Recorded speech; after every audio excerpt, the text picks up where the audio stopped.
discussion that I chose for today is one which is controversial. Generally, people have strong feelings and sentiments one way or the other about it. And even from a Jewish perspective, there seems to be lots of disunity in opinion as to what's true, what's not, what's sanctioned, what's not, what's correct from a Torah Jewish perspective philosophically, and what's not. Okay, so the topic is altruism, and specifically, does it exist or not? And what's the proper attitude that we have to have when doing good? Now, the term altruism means doing something without seeking to have, do something good without seeking to have benefit for yourself. Your assumption is that we have to have a certain attitude when we do that. Maybe not. Maybe not. Like I said, there's lots of disunity. There's disagreements. So, in the secular world, this is a very popular topic. Lots of philosophers talk about it. If you Google, as I did, does altruism exist? You'll get hundreds of scholarly articles, and of course the usual Yahoo groups questions, and lots of people have a lot to say in it.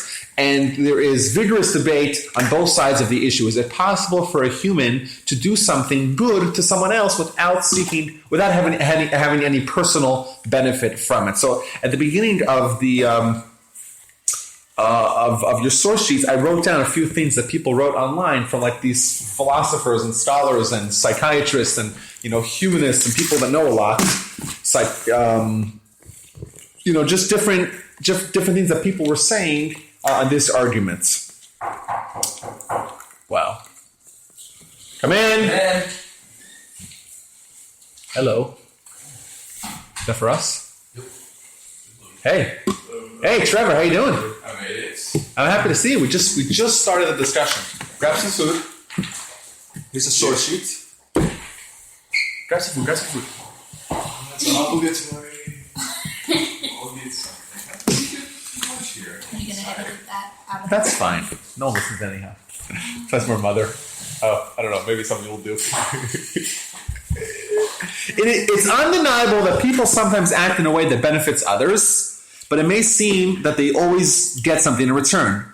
At the very least, the satisfaction of having their desire to help fulfill. This shows you why it's such a complicated issue, because is it really possible to do something without having anything from it?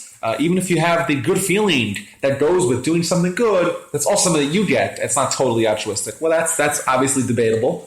But this gives you a picture of what kind of thorny issue it is. Because I could see in the last of these sample secular sentiments, altruistic acts are self-interested, if not because they relieve anxiety, then perhaps because they lead to pleasant feelings of pride and satisfaction, the expectation of honor or reciprocation, or the greater likelihood of a place in heaven. And even if neither of the above, then at least because they relieve unpleasant feelings such as the guilt or shame of not having acted at all. So what this snippet is trying to argue is that it's not possible for you to do something that's totally for the sake of others and not for any personal benefit. Because even if you don't have direct personal benefit, you'll feel good, you'll relieve anxiety, you'll feel special, you feel like you have a place in heaven, etc., etc. I just want to throw this out because I want to demonstrate before we get started to try to see what the Jewish perspective is, that even from a secular point of view, this is a hotly debated issue. And like I said, Google it and you'll see. So what do we say? As we know, we're commanded many, many, many times as Jews to do certain acts. We have mitzvot. We're commanded to give charity. We're commanded to be good people and be involved in the community and build a family and learn Torah and lots of things that we're obligated, commanded, encouraged to do. And our life is full of trying to improve the world. Jews have exponentially been those that have been progressive in trying to improve the world, in trying to end poverty, in trying to build communities and come up with ideas and improve humanity. That's our mission as a people, to improve humanity. Would you agree with that, Trevor? Yes. Absolutely. So our whole life is geared to doing good. Why are we doing it? What's the motivation behind this drive that we have to do good?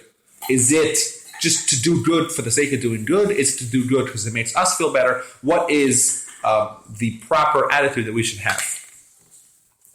What do y'all say? I need some responses here. Shalom, what do you say? I think that everybody acts based off of some economic, interest, whatever it is. I don't think that Only economic? I don't mean just purely, financial situation. That I don't think that altruism exists. I don't. Everyone does it for some purpose. For something, even the most minute thing, maybe I'm outing myself as a terrible person here, but to give you an example,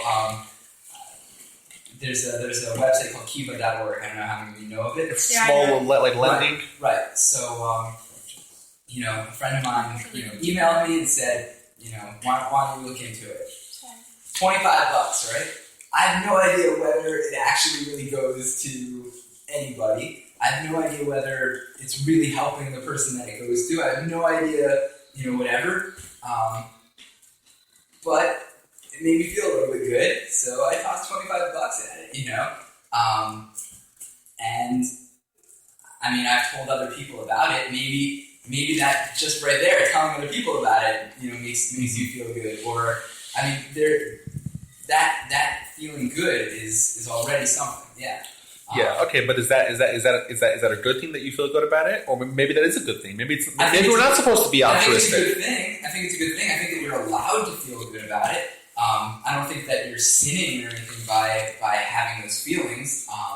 But to believe that somebody can do something without having any feeling about it is ridiculous. Yeah, I think that furthermore there has to be some sort of motivation for something to occur.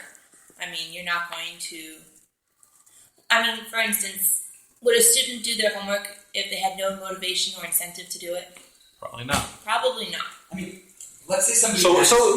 That's your point. That's the first rule of economics. People, there's trade-offs, and there's things you want to do, and you wouldn't do something, even if it means just expending effort, unless you wanted to do it. Let's say you're Bill Gates, right? You have billions of dollars. Let's say. And,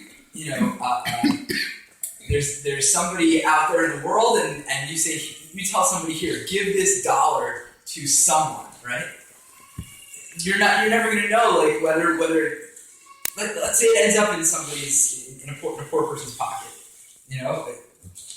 You're still going to have some feeling about that dollar. It's still something. Okay, so basically, Shalom, you're trying to argue it's not possible to be totally altruistic. To really think that Bill Gates doesn't care about even that $1? No, for sure he does. He cares about that $1 when it's placed alongside every other dollar that he has. How do you think he got rich in the first place? Exactly. He didn't stop. Oh, I read the book. I know how. I don't think he said, this $1 I don't care about. I have no feelings about it. Does anyone want to... We have to deal with something. I think y'all should take the argument within two common, I won't say pigeonholes, but missteps. The first being measuring utility monetarily. You can't do that. You can't argue it there. Because especially if you're going to make a case for a categorical altruism that doesn't exist, yes or no, binary paradigm, then you can't limit it to money. They're good examples. Well, I think money is the easiest example. Yeah, it's definitely it doesn't have to be the only example. Right.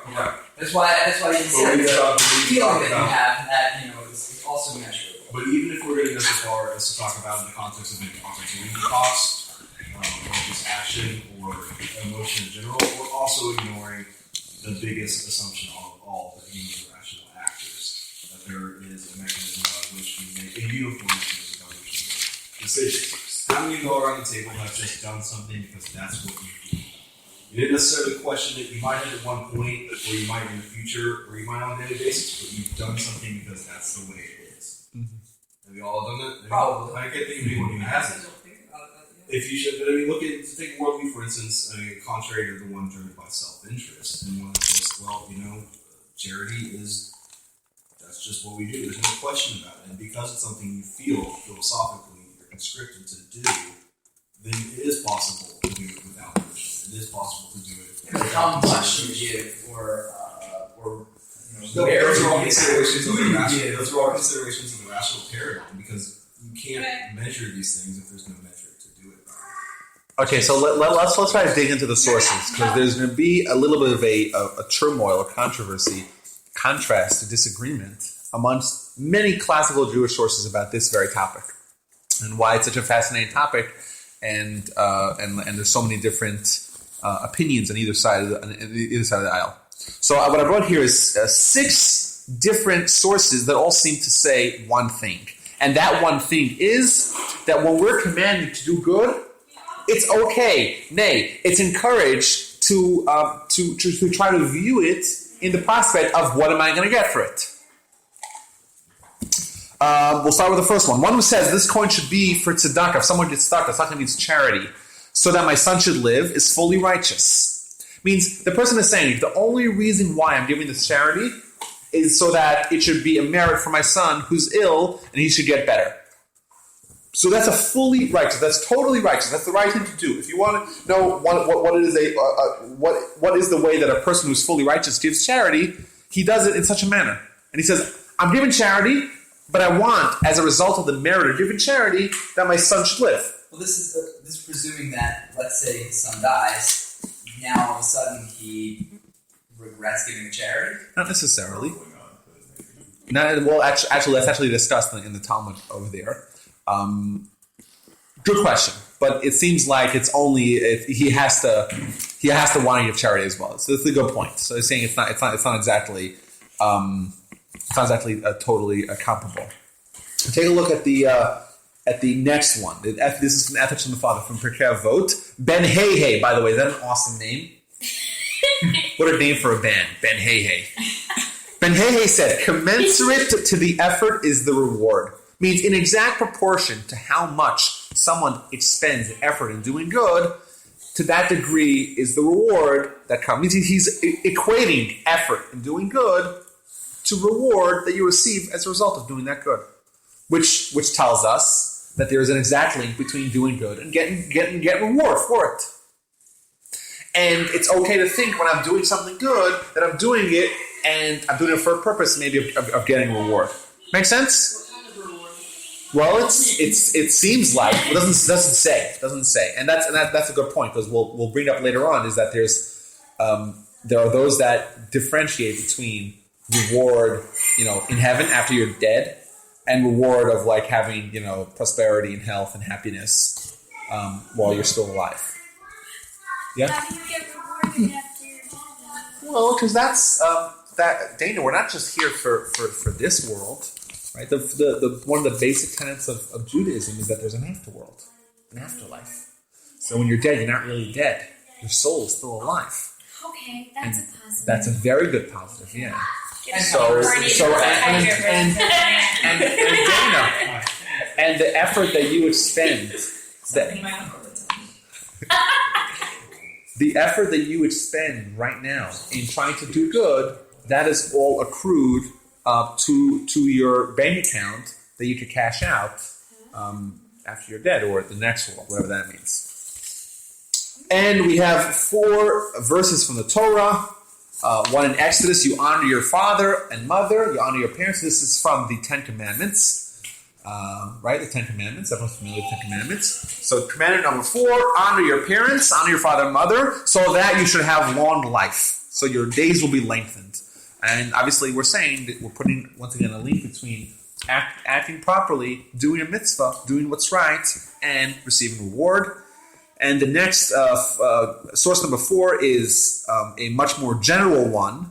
If you heed diligently to my commandments, and you love God, and you serve Him with all your heart and your soul, so you'll have prosperity, and you have rain, and first rain, last rain, you'll have grain, wine, oil, etc. Everything's going to be good. But if you misbehave, you're going to be punished. And this is something which is repeated many, many times in our Torah and obviously in our history, where the Jews are told, behave, be a light to the nation, right? Be good and observe the mitzvahs, and it'll be good for you. And how will it be good for you? You'll have prosperity, you'll have happiness, you'll have the rains would come, things are going to be good for you. as opposed to if you misbehave, you don't listen, you don't heed, take heed for yourself that your heart be not deceived, you don't turn away from God, then you'll be punished. And the last two is two distinct mitzvot in Deuteronomy. One where we're commanded to send away the mother bird before taking the eggs or the chicklings, and the last one is to have perfect measurements. When you have a measurement in your store that weighs a pound that you use to scale out a pound of potatoes, the measurement should be exactly a pound, not 0.99, because then you're cheating out the customer from his produce. Yeah. This was in the partial for this past week. Was it? Yeah. So, and you're told if you do this, you get long life. So we see, I think it's pretty much clear from all these 6 sources that the Torah is in favor of telling us, do good, act good, follow the commandments of God, and embrace your responsibilities. It'll be good for you. You'll receive a reward. Contrast this with the Talmud. Here's where it gets interesting, Shalom. I want you to listen. Rabbi Yehuda said in the name of Rav, a man shall always engage in Torah and mitzvos, so this is, I took liberty in translating it as egotistically, but egotistically as opposed to, I don't know what the right word for unaltruistically. What's the word? Self-interestly? Lishma.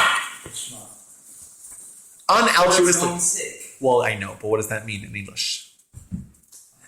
For one's own sake. Well, what do you say? For one's own sake. So that's what he... Yeah. But that's the word you're also going to stumble across when you're altruism in general. Is self-interest, not being negative. Yeah, but egotistically also. Egotistically. Yeah.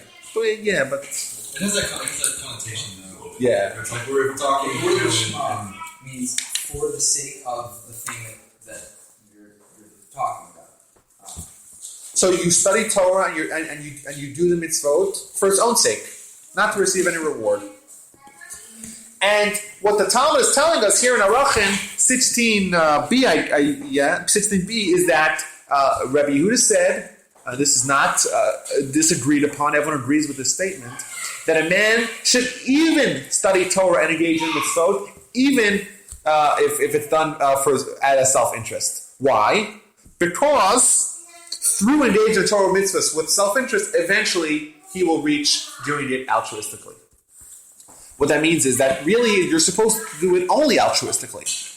But the means with which someone becomes altruistic is through doing something with self-interest.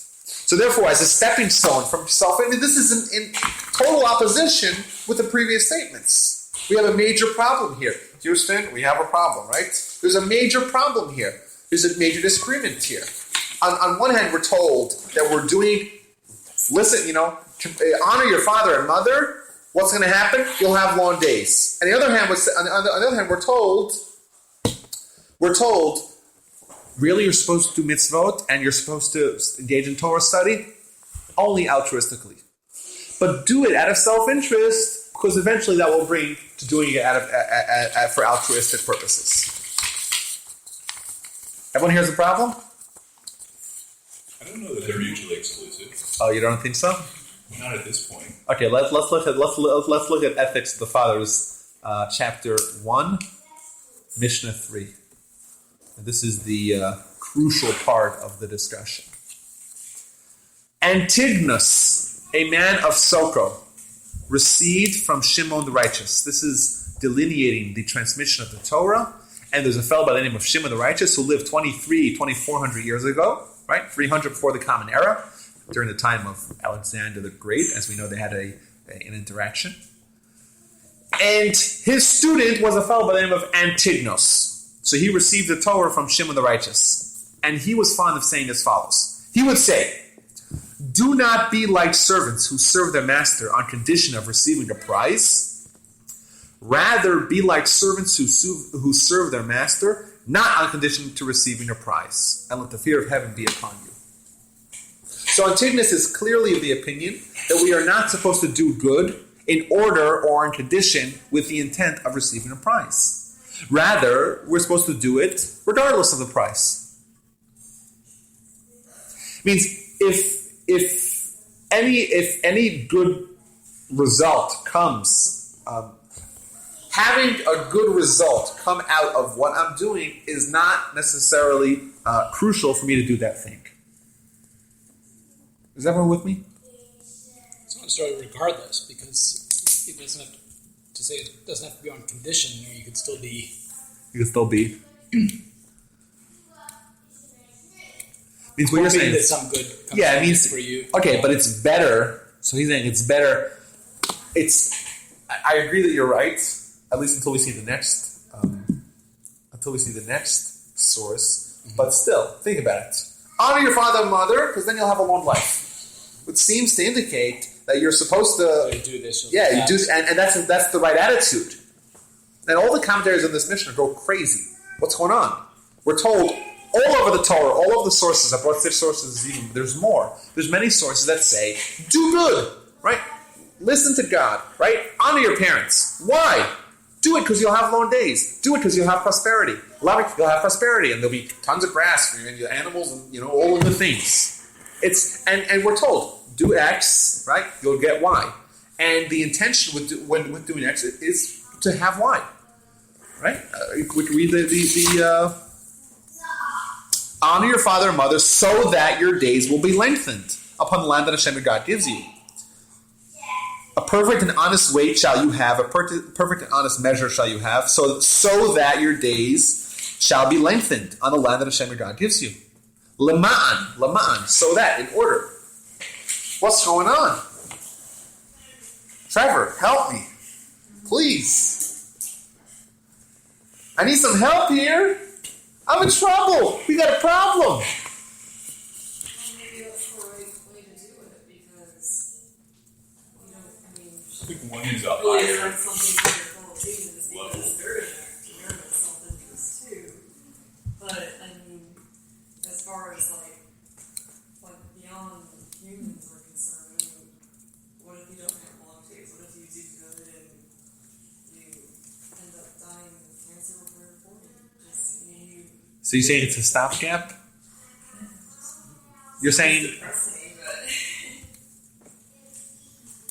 No, I like what you're saying. I want you to... It's ironic because I was waiting for the cable guy this morning. I was reading a Dale Carnegie book, and the chapter was about people who were getting all bitter because they expect gratitude when they do things for others. And basically the gist of it was you shouldn't expect gratitude because other people are going to act out of their own egos. So if you don't expect anything, then that'll save you a lot of stress. Mm-hmm. So what you're saying is that there's the ideal. Well, what's the ideal? Well, I guess the idea would be you do something and people say, "Oh, thank you so much," or just something like that makes you feel good. So maybe that's what people are expecting. If they don't get that, they're disappointed. I don't think altruistic behavior is mutually exclusive from self-interested positive behavior. I can go and do something positive or do good by somebody and get a reward for it, either my spiritual convictions and positivity or money or longevity in life. But I don't think that is a motivator it gets confounded, but I don't think that stops, like you said, doing well by someone, doing it to someone just for the sake of doing it.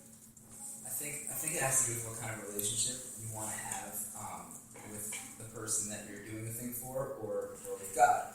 So, for example, today I dropped my father off at work.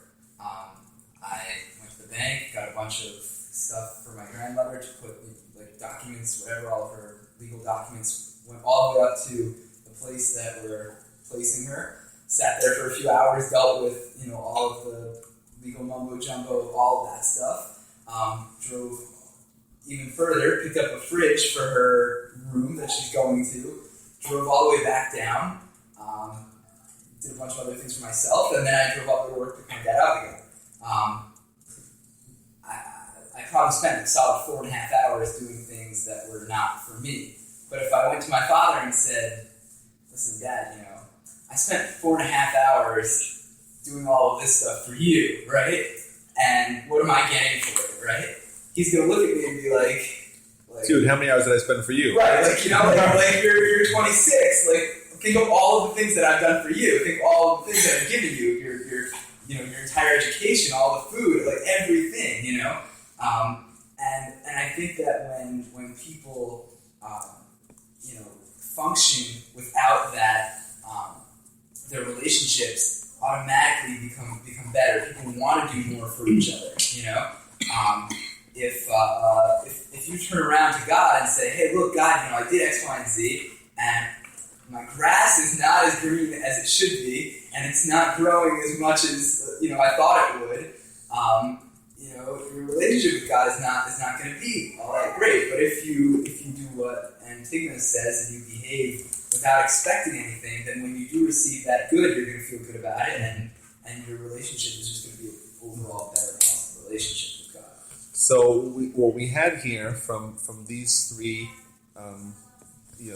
reconciliations of this problem is actually everyone talks about this, and we have the Maharal of Prague. He's a 16th century Jewish philosopher and rabbi. So he says very similar to what Bronwyn was saying. And Reb Chaim Volozhiner, right, 19th century, founder of the modern day yeshiva movement, and student of the Gaon of Vilna, of the Vilna Gaon, he says, "What shall I see that? We're sitting here, we're studying, we're asking questions, and boom, we get the answers that were, said by great Jewish leaders hundreds of years ago." It's amazing. So, what? There's our reward. There you go, huh? I'm sitting here just listening. I'm like, wow, good stuff. And there's even more, by the way. So the Maharal says, like, a little bit different than what Brian was saying. What he says is that yes, in an ideal world, people should recognize that there's value in doing good, and without getting anything from it, without getting any reciprocation from it. That alone is valuable. But that's an ideal world. Unfortunately, most people aren't there yet. Most people, like from the beginning of our lives, we're much more self-centered. And we focus on ourselves. And I've said this 1,000 times, I'll say it again. There's some new people here. A small child rarely wakes up to tend to her crying mother. It's usually the opposite. I always have to repeat this line twice. Have you heard this when you said this before? Yes. I've said it, right? 1,000,000 times? And I always repeat it because I think it's so funny. I think it's so funny. I don't get any laughs. Thank you. A small child rarely gets up to tend to her crying mother. That's not funny. It's too obvious to be funny. Oh, it's not okay. It's obvious and also a reminder of what's to come. Oh yeah, okay. No. Oh my god. 2 in an evening. That's the funniest thing. Well, then why do you suggest it like that? It's hard to tell. So yes, unfortunately, most people are not at the point where they're willing to say, "Oh, I'm not doing anything for myself. All I'm going to focus on the greater good and helping humanity and listening to God because that's what's right." Most people aren't there yet. So for those people, it's fine to say, "Yes, it'll be good for you. Have prosperity and have a long life, and everything will be fine." As in the merit of doing what's right. So that's the kind of way to finagle out of the problem by saying, yes, ideally it's better to do something altruistically. Most people aren't there yet. For them, it's important to look at the reward, inherent in the doing good. And Rabbi Chaim Volozhiner, right? He in commentary called Ruach Chaim, or the Spirit of Life, on this Mishnah, he says that. What do you mean? God does everything for you. Imagine you have a parent who gives you encouragement and pays for your education and food and board and everything. It's to reciprocate. That's obviously what's supposed to happen. That's the ideal.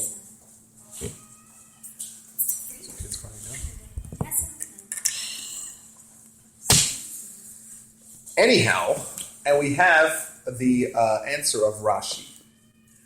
Rashi, famous commentary, 1040 to 1105 in France. Rashi says that there's a difference, and this brings to the point that Bronwyn brought up at the beginning. There's a difference between expecting reward in this world and expecting reward in the afterworld. And we believe, like I told you, Dana, we believe is that when we're doing good, we're investing in the afterlife. We believe that we have a soul. The soul is eternal. There's no way to destroy a soul, and our job over here, as humans with a body and a soul, is to do good things, and those good things accrue to us, and we can get the reward in the world to come. All of the indications that we have from classical Jewish texts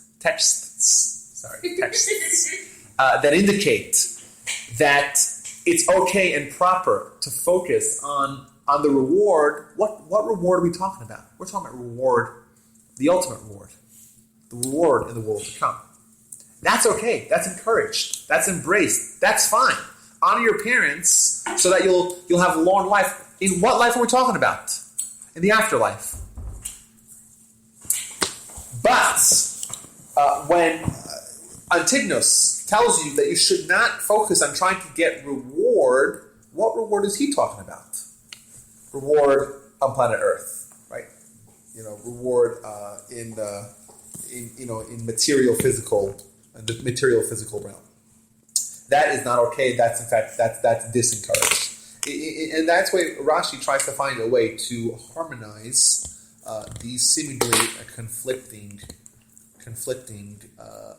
statements in the classical texts. My speech impediment. Texts. I took these all to mean your days will be lengthened in this world. Well, that's what you would think, right? The way the Hebrew is, it could have been in the afterworld. That would be a problem with his. Well, it's a little bit not so clear, and that's augmented by the next one. This world. What about and this land? The land or the rain? So physical. Sounds very physical. Correct. So that would be a problem, or at least it's not so beautiful. It doesn't really fit in that well with that particular source. So yes, that's a good point. I was going to bring that up but what I wanted to share with you is the epiphany that I had, and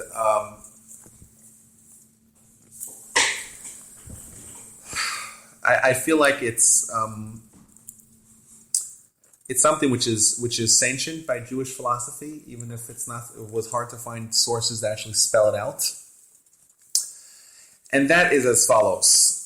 What I believe is, I'm with everyone here. I don't believe that we're here to be altruistic.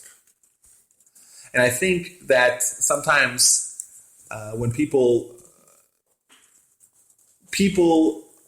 lose out on trying to maximize their life here. We're only here for 60, 70 years, a nanosecond in the worlds of what's the name again? Bronwyn. It's just Bronwyn victory. We're here for a nanosecond, and it's incumbent upon us in our 60, 70, 80, 100 years to maximize life. And our ultimate responsibility is to ourselves and to making ourselves, the greatest human on earth, and to perfect ourselves and our character and our family and build our community and save humanity. And unfortunately, some people they neglect that and don't actually maximize that, and that's really unfortunate. And I think that yes, you're supposed to focus on yourself, because that's who ultimately you're the most responsible for. And that's the tool that you're going to use to save humanity. So yes, I don't agree that we're here to be altruistic.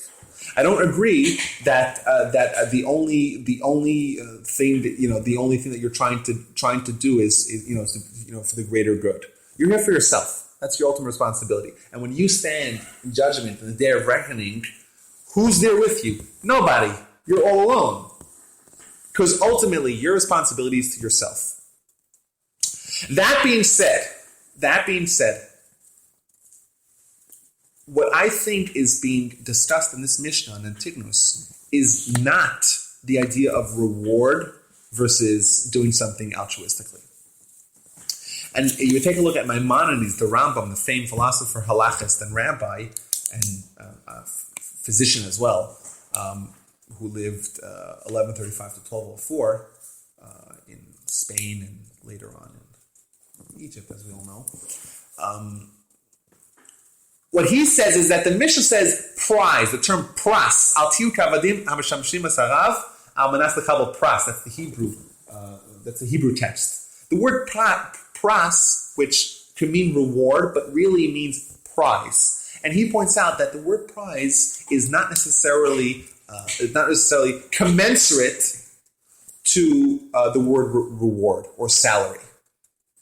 What I mean by this is that the prize that you get is not necessarily commensurate to what the effort you put in. It could be something, you win a prize, you win the lottery. The lottery is a prize. You they picked out your ticket. That's a prize. It's not necessarily a direct result of what you did.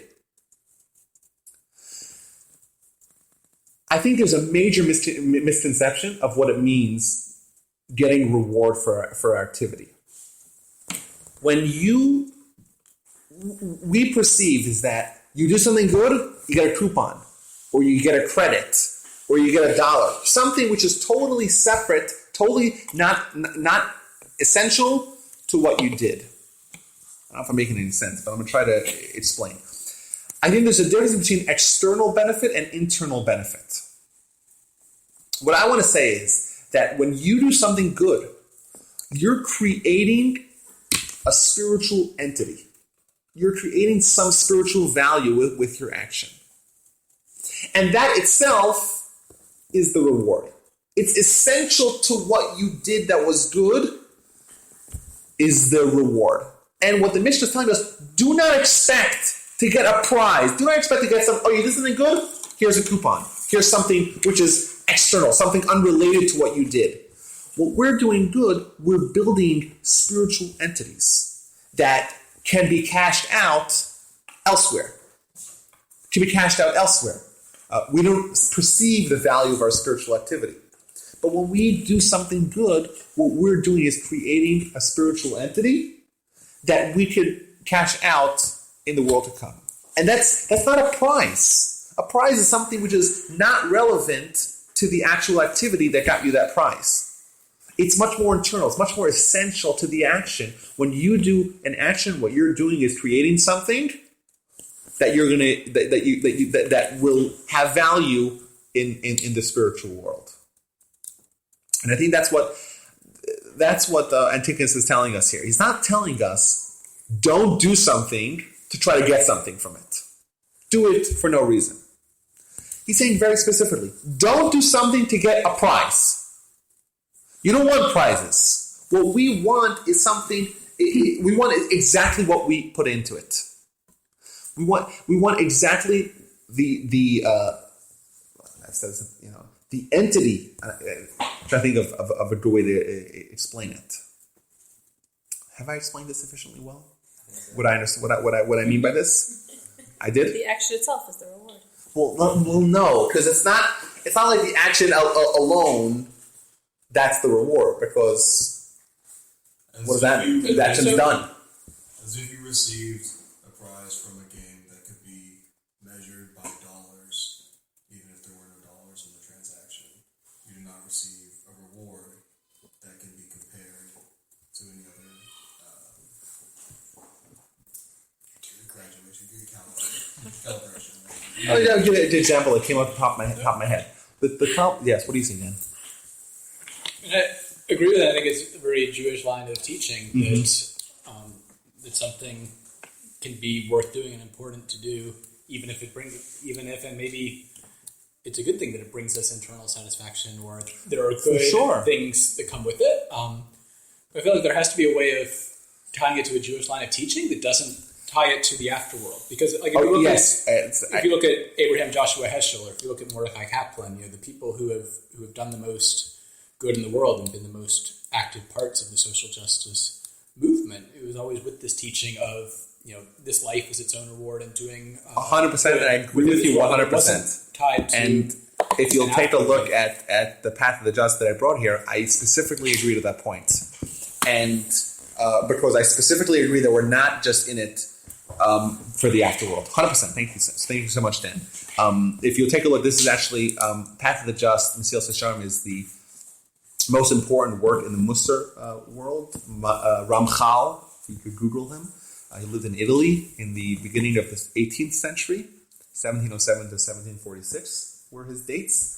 And he wrote this book called Mesilat Yesharim, or Path of the Just. And at the beginning he says, and I'll read this, even though it's really boring to listen to people read, and I know that's why I don't ever do sources, or almost never do sources. I just need to get a more melodious voice, and that would help. But what he writes here is, he's addressing our very point. Why are we doing good? What's the point? And I'll tell you, I'll demonstrate why he's agreeing to what you said and why I agree. What our sages taught us is that man was created to have the ultimate pleasure of experiencing God and to bask in the zenith of his glory. For this is the true pleasure and the greatest delight of all delights that can possibly be found. In truth, the place for this pleasure is really in the world to come, that was created specifically for that. But the way to reach this target destination of ours is this world. And the means that facilitate a man to reach this goal are the mitzvot that God commanded us, and the place where we can do the mitzvot is only in this world.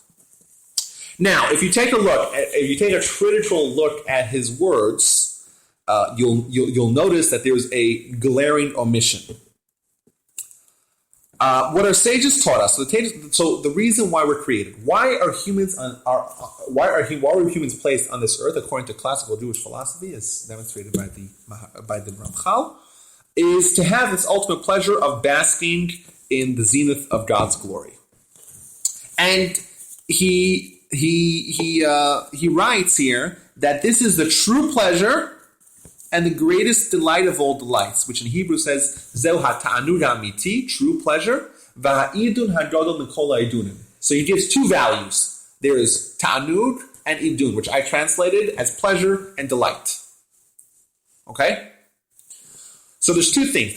Basking in God's glory gives you pleasure, and it gives you delight, and the true pleasure and the ultimate delight. Okay? Now, fast forward to the next sentence. In truth, the place for this pleasure, makom ha'idun, is in the world to come. So pray tell, where is the place of this greatest delight of all delights? A glaring omission. You created two values. You created something called idun and something called ta'anud, which I translated as pleasure and delight. And you told us, the place to have this pleasure is in the world to come. But wait a minute. Where is the place to have that delight?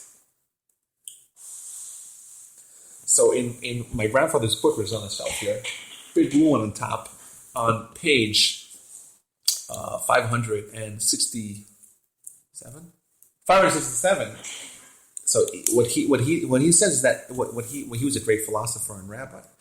What he says is that this delight that Ramchal talks about is not in the world to come.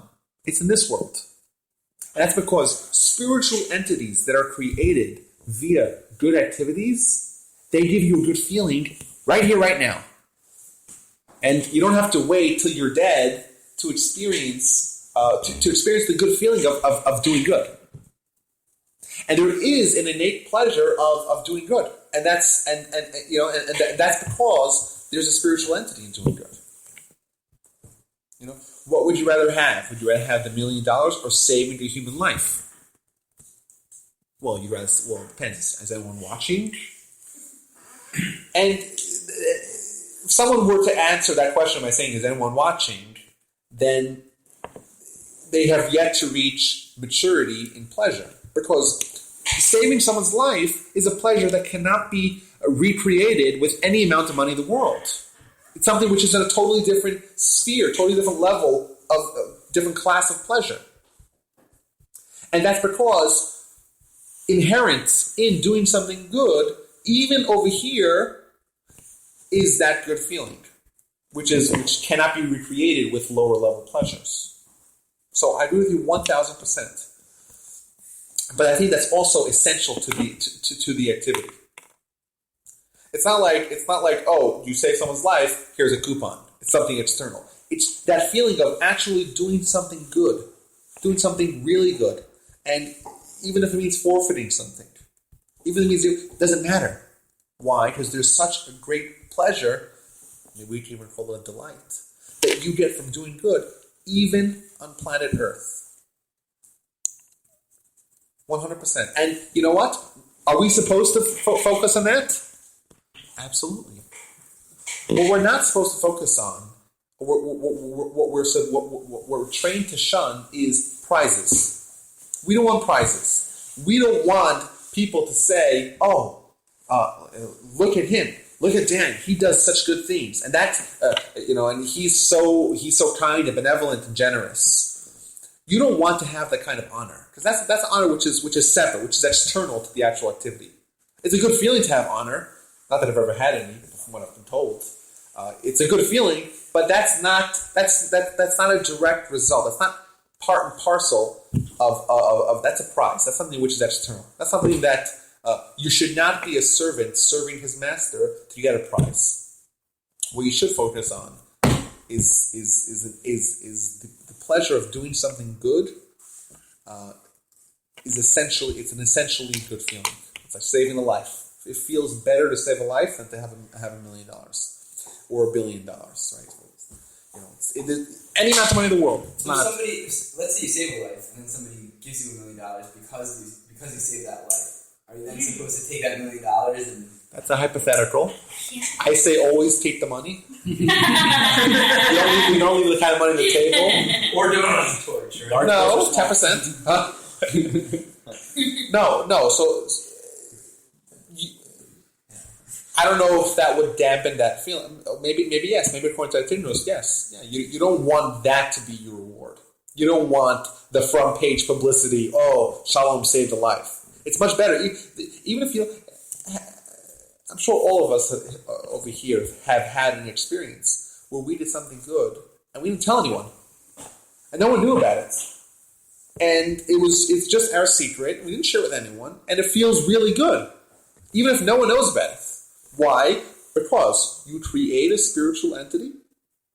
You create a spiritual entity that gives a good feeling, even in this world. And like we said, it's something that you consume, so to speak, in the next world. I wrote here on the bottom an interesting appendage to this idea, and that is the Talmud in Makos says something fascinating. How many commandments are there in the Torah? Anybody knows? 13. Some of them are positive, and some of them are negative. Positive are like honor your parents, and negative are thou shalt not steal or murder. Correct? Right? Some are positive, some are negative. How many of them are positive, and how many of them are negative? Right. 365 negative and 248 positive. Who here knows all the positive mitzvos by heart? Nobody. Okay. Good. So the Talmud here says, why are there 365 negative commandments and 248 positive commandments?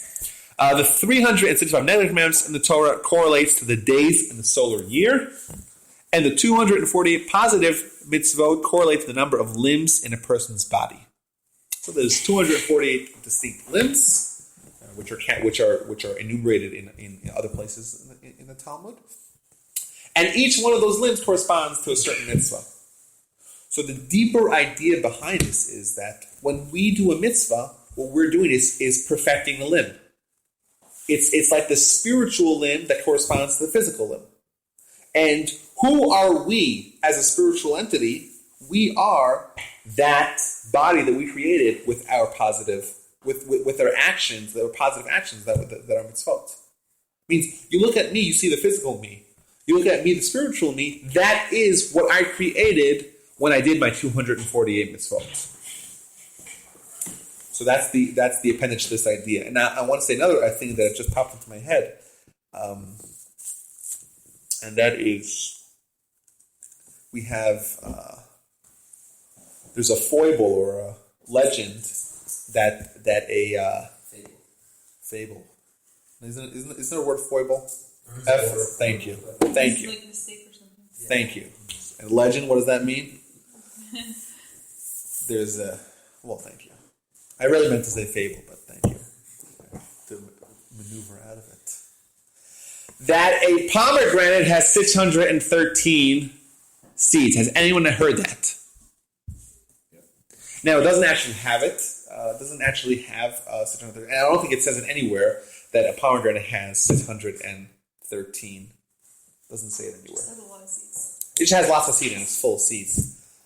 Now, the Talmud in Brachos, I think it's 19a, or 17a, says that the wicked people in Israel, the people who aren't focused on growth and spirituality and character development and personal improvement, the wicked people, they are replete with mitzvos like a pomegranate. They're packed with mitzvahs like a pomegranate. Even the wicked ones are packed. So, obviously, that's problematic. If they're wicked, how come they have so many mitzvot? How come they have so many good deeds? That's question number one. But a much greater question is, wait a minute, if those are the wicked people, so what have you left? What have you left for the righteous? The people who are focused on growth and spirituality and character development and personal improvement. Is that a good question? If all the bad guys are full of mitzvos like a pomegranate, then what is left for the good guys to improve on that? So the answer is that, yes, in quantity, it's possible that everyone does the same activity. And everyone does, and we're all the same with regard to the quantity. We're all full of mitzvot. We're all doing good deeds. What about the quality? What about the dedication? What about the effort extended? What about the intentions? All the other things that go into making an action positive. So you have two people that do the same thing, but one of them did it with a proper attitude and with a proper devotion. And that person, even though they may both be full of mitzvot like a pomegranate, one of them's mitzvot are much more pristine than the other. I.e., someone's spiritual entities that are created, they could be more perfect. So this is the idea that I came up with today, and I believe it's true to sources, and I believe that it may indeed be what Maimonides is saying in the commentary of this Mishnah. But I think it should hopefully broaden our view on this particular philosophical discussion. If someone were to ask you, what does Judaism say about altruism? What are you going to say to them? You'll say, well, we have many sources that say that you should do good things and expect good things as a result. And we have 4 verses in the Torah? At least 4 verses in the Torah. We have the Talmud that says you should give stuff, you should give charity in order to have your child have, in the merit of that, you should have a recovery for your child. And those things are all sanctioned. But when Antigonus comes along and says, don't be a servant who serves his master in order to get a prize. Rather, be a servant who says, I'm not doing it on condition to get a prize, or like the alternate manuscript. If you take a look at source number 3, it's almost identical to source number 2. It's just that 2 words were switched. There's a disagreement as to what's the proper text of this Mishnah. According to one opinion, it says, rather be like servants who serve their master not on condition to receiving a prize. Do without condition of receiving a prize. According to the next manuscript, it says, rather be like servants who serve their master on condition not to receive the prize. So take the word not and on condition and switch them. So one of them is not on condition to receive a prize. One of them is on condition not to receive a prize. Means The second one, it's even more strict. We don't want it. Yeah. It means we don't want something which is not essential to the activity. We don't want prizes. So one opinion says, prizes are fine, but I'm not doing it for the prize. Going to the second reading, it's like, no, I don't want prizes. I don't want any freebies. What I want is to enjoy, to bask in the light of this spiritual entity that I created. So does this mean only in the world to come? No. And as is hammered home by this Maimonides, we're not just here to be martyrs and to be miserable and to have it all really swell in the world to come. No. We're here to enjoy this life as well and to maximize this life as well. But what we're claiming is that when you do good, there is a good feeling that you can have which supersedes the more simple, basic pleasures in life. And like I said, the mature pleasure of saving a life supersedes almost anything that money could buy. And another example to this would be is, people don't want to have children or don't want to have so many children, but once they have them, they wouldn't trade them for nothing. And any amount of money in the world, Bruce, would you trade any of your children for any amount in the world? No, you wouldn't. Why not? Because they're more valuable. It's a greater pleasure.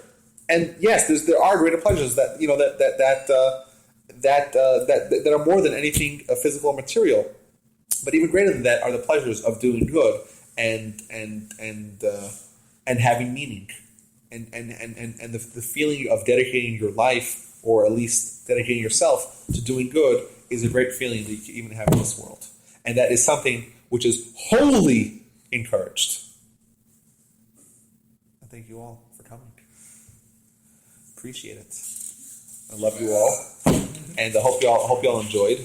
And like I said, this is if the class was a little bit choppy or discussion was a little bit choppy, I blame the sheets. Sheets were good. I like the sheets. You like the sheets? Some people are visual. They like seeing. Some people are visual. I know, but then I have to read it, and it's like. And also, some they get so focused on the words that.